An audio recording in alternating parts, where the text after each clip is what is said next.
If you're looking for exercises to help you increase your core strength, I have 5 kettlebell exercises that I personally love doing for myself, but not only my clients. Because when it comes to kettlebell training, one of the biggest things that can help you with is your core strength.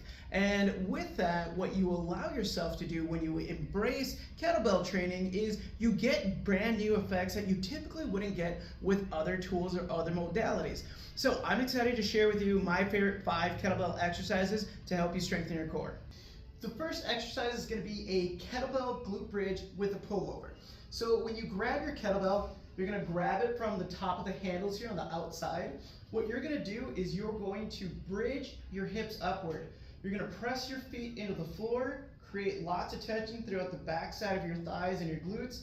Slowly reach that bell back, bring back to center, and lower down.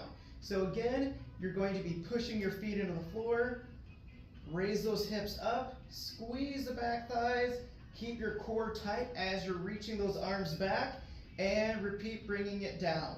The next core exercise is going to be kettlebell dead bugs. Similar to what we were doing with the bridge where we're laying on our back.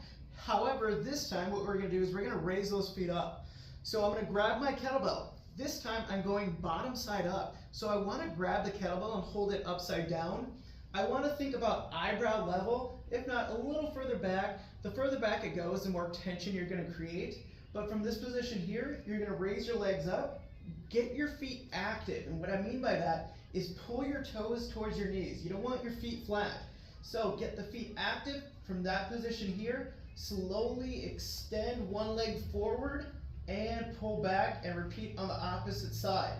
Now, in order to get the most out of this exercise for your core, think about pulling your rib cage down and keeping your low back pressed into the floor by pulling your hips up. The next exercise is a half kneeling kettlebell chop lift. So what you want to do is you want to start in this half kneeling position. Your back toe is pressing into the floor. That way you're getting your glute to fire and keeping the hips stable. Grabbing the kettlebell from the bottom side up once again. Start from the hip, go to the chest, raise over the shoulder, control back down. So hip, chest, shoulder, control back down. Now what we're doing here is you want to keep your eyes on the bell as you're rotating upward and avoid the body twisting. It's more so keeping everything still as you go through the dynamic movement of the chop and lift. The next exercise is a kettlebell halo. So once again, I'm grabbing the kettlebell from the bottom side up.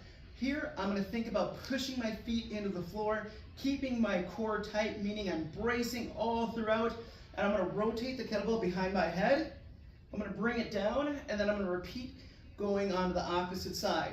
The goal here is to get your shoulders to rotate around you as you're moving the bell around. So what we want to do is we want to avoid arcing through that low back. So keep the ribs down, keep the glutes tight, and rotate that bell each direction. The last exercise is going to be a kettlebell suitcase march. So I'm grabbing the kettlebell with one hand. I want to think about creating a little bit of space between my elbow and my ribs. I'm going to keep a tall and tight position. From here, I'm going to slowly raise the leg up of the kettlebell side. So if my left hand's holding it, my left leg will reach up. You're working on core and balance at the same time here. Think about the motion going slow and controlled as you're driving your foot into the ground and raising that knee up. Now there's dozens of other exercises that I can show you and go through with these kettlebells and all the other core exercises you can do, but this is just an entry level of some of the things that we typically do here at MB Wellness. So if you want another video regarding other variations of core exercises with kettlebells, go ahead and drop a comment down below, and I'll see you in the next video.